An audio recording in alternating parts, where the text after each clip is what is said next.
Everything you've been told about ancient medicine is backwards. We think of prehistoric humans as people who died from splinters and prayed to rocks when they got sick. But 40,000 years ago, someone picked up a stone tool, cut open another human's skull, and that person lived.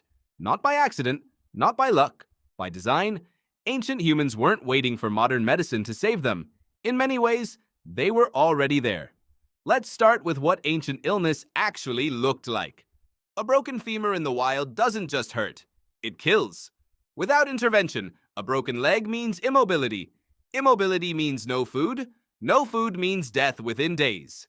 A deep wound in a world without antibiotics doesn't get better on its own. It gets infected. And infection in a body with no pharmaceutical backup is a death sentence that announces itself slowly and painfully. Your ancestors faced these realities constantly. And here is what the archaeological record tells us they did about it. They didn't pray and hope. They diagnosed, they planned, and they operated. The oldest confirmed surgical procedure on Earth isn't from ancient Greece or Egypt. It predates both by tens of thousands of years. In 2022, researchers excavating Liang Tebo Cave in Borneo discovered a skeleton with its left leg missing below the knee. But this wasn't trauma. This wasn't an animal attack or an accident preserved in bone. The cut marks were clean, deliberate, and surgical. The bone edges showed something that stopped the research team completely: healing. New bone growth had formed around the amputation site. This person had not just survived the procedure, they had lived for years afterward. The amputation was performed 31,000 years ago, before pottery, before agriculture, before any technology we associate with civilization. Someone understood enough about the human body to remove a limb, control the bleeding, manage the wound, and keep a patient alive through recovery. That is not instinct. That is medicine. But the Borneo amputation isn't even the most sophisticated example. That distinction belongs to a procedure so advanced that when European doctors first encountered its prehistoric evidence, they assumed it was impossible. Trepanation, the deliberate cutting of a hole into a living human skull. The word sounds brutal. The reality is more complicated than that, and more impressive.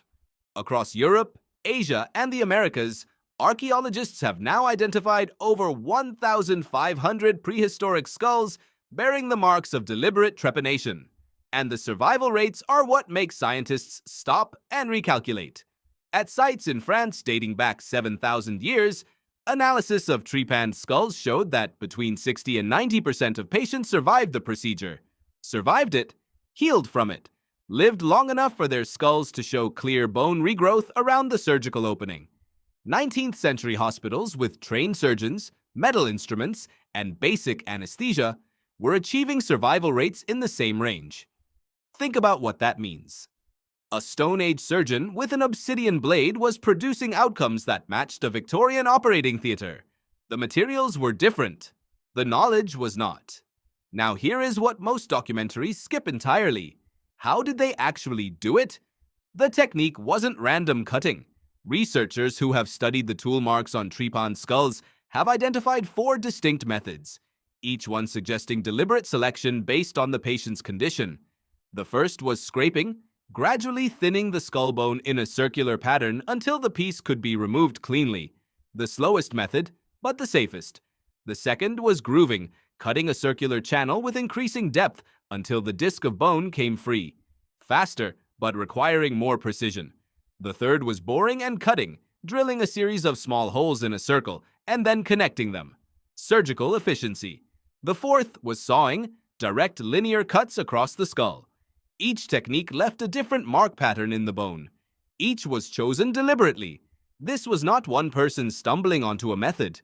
This was a tradition of practice, a body of transmitted knowledge, refined across generations. And the knowledge didn't stop at bone.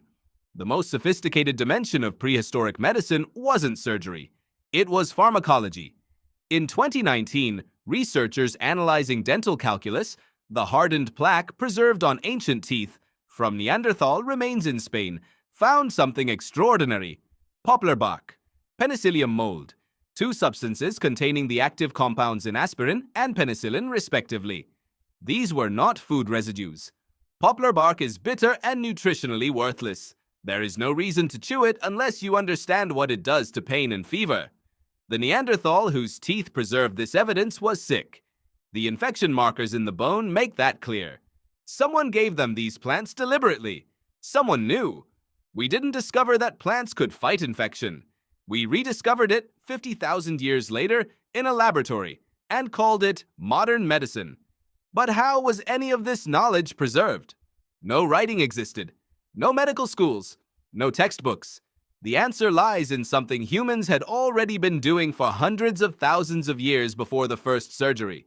Watching, categorizing, remembering, and talking. Anthropological research into modern hunter-gatherer communities documents something remarkable. Detailed botanical and anatomical knowledge transmitted orally with extraordinary precision across dozens of generations. Plant identification, preparation methods, dosages, contraindications, all of it carried in human memory, passed from healer to apprentice, grandmother to grandchild, unchanged across centuries. The same poison arrow preparation method documented in South Africa in the 1700s matched residues found on 60,000-year-old arrowheads from the same region. Identical preparation, identical plant. 60,000 years of unbroken transmission without a single written word.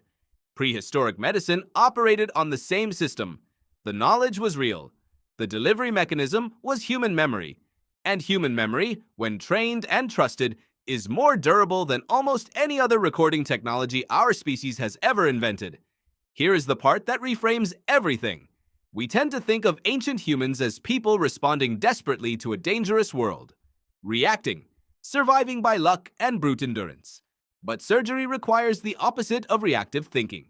To perform a successful amputation, you must understand that a limb can be removed without killing the patient. You must understand bleeding and how to stop it. You must understand infection and how to prevent it. You must understand pain and how to manage it. You must understand recovery and how to support it. That is a model of the human body, an internal map of how it works and what it needs. Building that map required generations of observation, experimentation, failure, refinement, and transmission. It required science, conducted without laboratories, recorded without writing, and validated the only way available, by watching patients live or die. Ancient healers weren't guessing. They were running the longest clinical trial in human history, and the results are preserved in the healed bone of every surgical patient who survived long enough to leave a skeleton behind. Go back to the image you started with. Prehistoric humans praying to rocks when they got sick. Replace it with this. A healer in firelight, hands steady, an obsidian blade selected for its edge precision, a patient prepared with plant compounds that dull pain and reduce fever, a community gathered not to watch helplessly, but because they have seen this procedure work before. Someone assigns roles. Someone monitors the patient's breathing. Someone manages the wound site. Someone prepares the post-operative care. This is not desperate improvisation. This is a medical team. The first hospitals weren't buildings. They were knowledge systems carried in human minds and passed between human hands across thousands of generations. The first surgeons didn't have degrees. They had something harder to obtain. Accumulated wisdom, tested against reality, refined by necessity, and trusted with human lives. Modern medicine didn't appear from nowhere. It was built on a foundation so old and so sophisticated that we are still, in some cases, catching up to what our ancestors already knew. The next time you sit in a doctor's office, understand that the person across from you is the latest in an unbroken line of healers stretching back 40,000 years. The tools changed. The intention never did.